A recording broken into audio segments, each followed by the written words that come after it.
Hey guys, welcome. We're going to take a look at another PvT. We just went ahead and watched UR Slush going up against Strider, who is actually a really strong Terran player from the ladder. That was definitely a fun game, but now we're going to go ahead and be able to compare that, or just go ahead and enjoy this if you haven't seen the other game. It's Creator.Prime, a really strong Protoss player that loves the macro game, really enjoys double forges, and has got people have taken his style and used it a ton and been very successful with it in the PvT matchup.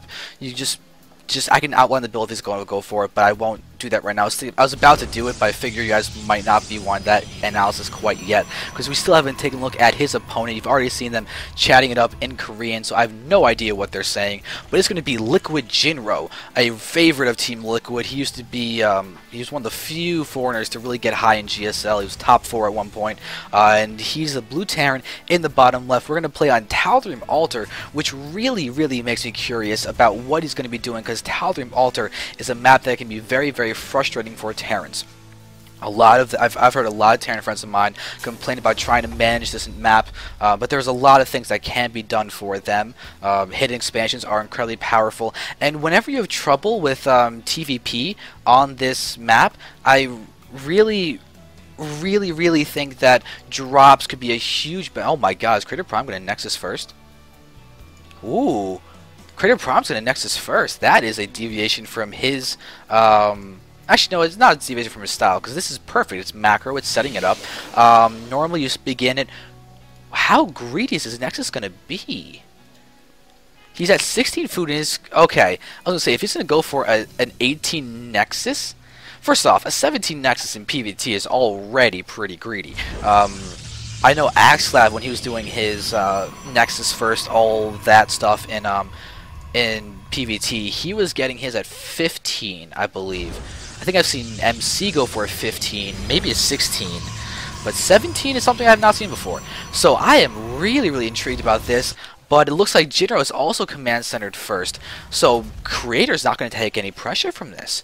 And with that in mind, Creator is probably going to be ahead. He's going to have more of an opportunity to be aggressive than Jinro, I think, with just normal Protoss stuff. Jinro could go ahead and throw down a ton of racks and then just stream in Marines and be aggressive with that if he wants to go for that route. But this Nexus is slightly faster than Jinro's slightly slower than I missed up the 6 and the 8s. They're close, and my screen is just 1280 by 720. I literally streamed a 1-to-1 ratio of what I see. So I mix up 6 and 8s with the income. It's sometimes like it's drone count and all that. I used to go units to double check that one. Just a side note on my own frustrations why I misread that. But Jinro's is a little bit ahead, but not that much. We see Creator.Prime's going to get out his Zealot, his Cybernetic Core as well. He could chrono out the Zealot if he feels he's he feels unsafe, but he hasn't been scouted yet. He knows it, so he doesn't need to chrono that out to deal with any early pressure. So he can probably go for the 2 Stalkers right when his Cybernetic Core finishes. And that's a great time. He can even be aggressive against that against Jinro with that if he really wants to. There's only 1 bunker in the front. 3 Marines are out, but this was seen, and Creator sees that the Oral Command is done.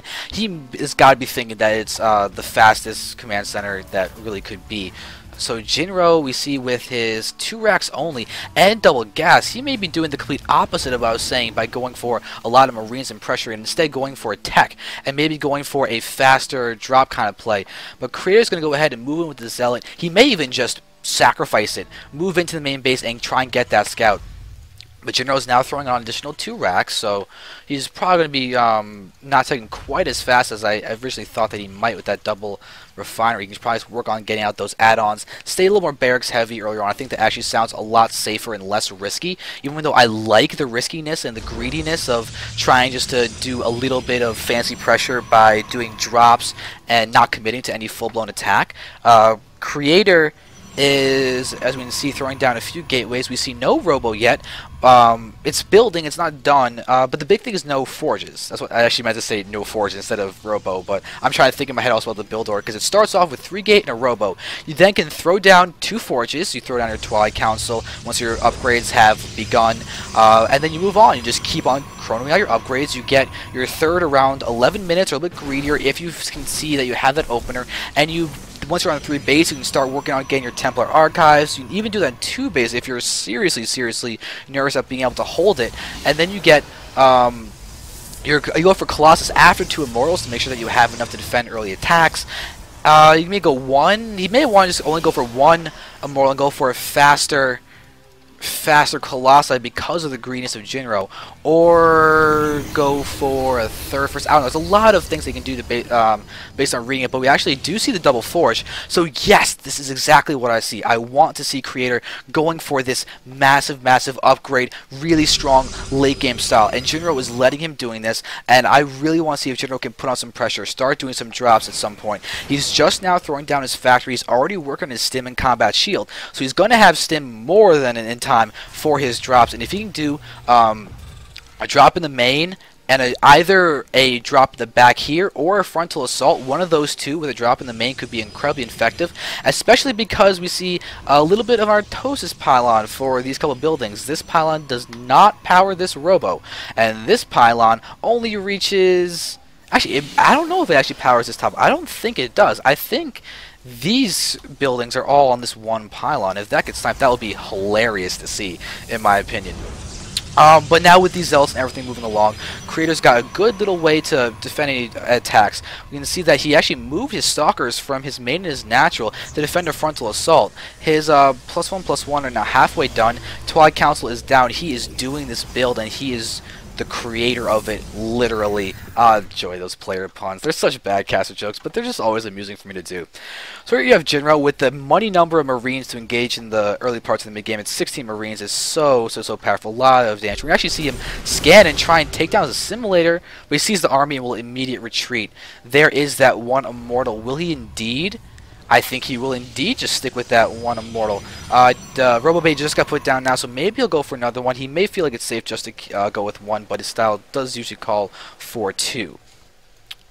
Jinro has not thrown down any other command centers. His medevacs are now in production, so we can see drops within the next couple minutes if he's going to go for that, and I would definitely be expecting him to do that. He's also trying to get up his third. He's got a scouting supply depot, and this SCV could literally just throw down his command center right now if he wants to. He's got the minerals for it, but it looks like he will not be investing in that quite yet. Oh, he actually will be investing in that in a second. Once these rocks go down, we're going to see this SCV go and just get that command center down immediately. There it is. Good job, Jinro, getting the third faster than Creator. Creator did put down those rocks, so he really has that opener. So Pylon's going to go ahead and just make sure Creator will not get supply blocked. The robotics bay is done. No extended thermal lance. And we will be seeing the first Colossus in production. And I feel so proud to have called that little read of Creators that he only needs one Immortal. Nice. That makes me just feel proud about my knowledge as a Protoss, because I play Protoss. This cannon's actually getting a few shots. If it can hit some Marines, it'll actually get a kill or two. But we're seeing that Slimmer does go down, and Jinro's going to continue being annoying in a great spot. That cannon's going to fall. This Slimmer could actually get targeted down again. He forces to cancel. Nice job. Really good use of this position. Usually you'd expect it to be tanks and everything abusing this little spot, but Jinro does a great job of picking off the little that he can, and take a look at how effective that really is. Not to mention that gas is a big loss for Creator style. It's very macro oriented, and you really, oh my god, he's following this to a T. I think 11:25 is the general timing. We got this Nexus, and we've got 40 seconds to go. Oh my god, this is spot on, and you would expect that from his own build. I mean, it's just crazy to see a build be done perfectly, no matter what. Even if it's their thing, it's always impressive to go ahead and really see that this is taking place, because you gotta learn from the best, and this is a big thing to do. Because there's a TL guide out if you guys are interested in reading up on the style and doing it yourself. That's definitely what I use. But Jinro is now preparing for Ghost. He's got his own double upgrades, and he's getting a starport with another reactor for those Colossi. And also, as I understand, in Korea, Creator has been getting metagamed by a lot of people because of his love of double forges and macroing. His blink is out, so when he help against drops. He's getting his charge right now, but once again, this gas is getting picked off, and that's such a huge loss for him every single time. He's missing out on a ton of gas income, and as you can see, he's literally at 3/4 of the gas count of Jinro, which makes perfect sense. But it looks like Jinro actually misplaced his orbital command at first. That's kind of funny, but he does realize that, and now 3 SCVs are going on a little trip. That's unfortunate, but now we're going to have a small attack. It looks like this actually could have been a drop. It looks like Jinro actually may have meant to drop, but he stims, sees this army, and will no longer be committing to a battle at that front. The funny thing is he has to move in and take down the simulator again, because there's no army here to actually defend it, and he... Oh, Jinro, please just move forward and go for this. And Creator's actually with a great observer placement watching this going down. But we do have a drop, and there's those drop down there trying to pick off some of those buildings. But during this time, the simulator goes down again. Oh my god, the simulator goes down again. Oh, that's so annoying. But look at the 3-3 upgrades as they are going down. The robotics base is still intact. The charge is done. We are in Creator.Prime happy mode now. Now he's going to go ahead and take a look when he'll put down the Templar Archives, because that's the next step for him. Jinro is actually slightly ahead in food count by quite literally 1. He's way ahead in the SCVs. Wow, is he ahead in the SCVs? You can see that's indicated in the income quite well. And if Jinro can go ahead and get some more aggression against Creator, he may do a really good job of containing him. If Jinro can go ahead and grab his 4th or something and actually manage to keep it alive, that greediness could be the edge that he needs. So now we see the Templar Archives has been thrown down. So Creator is really gearing up for that very strong late game, end game composition from Protoss and PvT of the Colossi and the High Templar, and that would be a great if you can actually pull that off before Jinro tries to kill him. The EMPs are going to be absolutely key. We've got the Viking count increasing a nice degree, and there should be some ghosts in this field, but I just cannot. There are no ghosts. There have a couple of them just popping out, but these look like they may be the only ghosts on the field. Yeah, 2 ghosts are out. We are getting a nuke. Oh, we are getting a nuke. If Jinro can land this nuke, oh, that'll be awesome. If you actually use that to get positioning and end up taking down the army or something, or picking off a base because the Creator's being afraid of the nuke, that would be huge. The Colossi are going to be a big part in actually delaying that, but there's going to be there's no observer with this army. Observers always pop up in that last slot of that army. In fact, if we look at the unit station, we see 2 observers, but they're next to each other. Huh? Creator, please add that into your army hockey. But now we see a scan, and goodbye to that observer. This observer, however, is still obviously a blink forward to try and take down these units.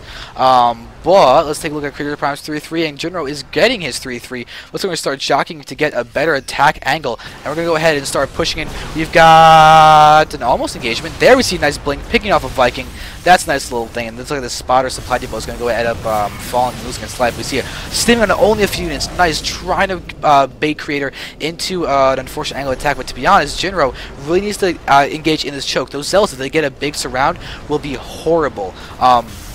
Now we're watching and moving around. We're going to see this. They're continuing trying to get that spot. Creator's not committing to this attack. We'll just quickly see if there's going to be another, if there's a drop or anything going on. I do not believe so. We're seeing this is going to be the only action on the screen as these guys are just moving around trying to get that better position. There's going to see a dead Marauder. That's going to hurt. But they're still moving around. Just Creators keeps on moving around. There we see a nice pick off of a couple of those Vikings. Good job there. Nice job. Next we see now finally he's going to go ahead and not commit, but there's EMP. Looks like he's trying to waste some of that EMP energy. Jinro is actually supply block now at max out of pretty much max, so that's not exactly a big deal, but they're continuing to move around, and we have no drops moving around. The Temple Archive still hasn't even started the size storm, but they just keep on darting back and forth, trying to get that better positioning. Now we're going to start seeing them pushing in. There we see the big engagement, but all the Zealots are going to choke, and these huge EMPs. We're going to see those Colossi going down incredibly quickly. Jinro's got a lot of army. They're going to just mess. Oh god, those Zealots are getting hit hard. But the 3-3 upgrades are not done yet for Jinro. Their Creator.Prime's using them quite nicely. And we're going to see Jinro just has to stim again. But there you can see the landing of the Vikings. They're going to start engaging there. Jinro is kiting, but the Medevacs are going to lose out in healing because they're getting kited too. And it looks like Korea's being forced to reinforce right now. But as we're watching him blink forward, there's that Immortal into the mix now. It's going to be huge against that Marauder count. It's a very, very nice amount of DPS there. But Creator's continuing to be aggressive, blinking forward. Very aggressive blink, and we should be seeing him target firing those Medevacs. There we go. Now those Medevacs are going to fall. Jinro has lost a lot of important things. Now we're going to see these Marauders are getting hit. And Jinro is looking to be a little bit worse for wear now, and the GG gets called. We see a great engagement from Creator, doing an amazing job of being aggressive against Jinro in this thing. And throughout all of this, Jinro actually did manage to get his 4th base up, but a single SCV and no mining. He wasn't actually able to use the expansion, which is unfortunate, but that was a really, really, really good game, and I'm really sad to see that the nuke, I don't think, was used, which is really, really upsetting. You can see it's actually still there in the units tab. But Creator did a great job. He used his patented build of the double forges so amazingly well. He was getting out those upgrades very quickly, croning them out efficiently. He got the blink first if against possible drops. He's got the Colossi. He set up the Templar, but ended up not even needing them. So he was perfectly good in that last engagement. He's starting around for like a full minute, trying to get that perfect angle of engagement. Jinro didn't exactly take the bait. Creator wanted Jinro to move out into an open area where those Zealots could wrap around, do their real damage.